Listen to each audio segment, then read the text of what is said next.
if you hear any weird sounds in the back, it's not that the house is haunted on this special edition of Halloween Conversation. It's because the EP decided to cook Thor's weekly meal during the show. Of all the times she could have chosen during the recording of the show. And I know why it is. It's not that he doesn't think that this show is important. No. I'm not going to say that. What I will say is that Thor is more important to her than my show is. That I will say.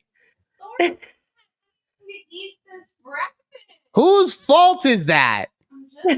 I'm just saying. So, if you hear any random sounds, like I said, it's not ghosts, it's not haunted over here. It's just, it's just our EP. Chef Boyardee EP. There we go.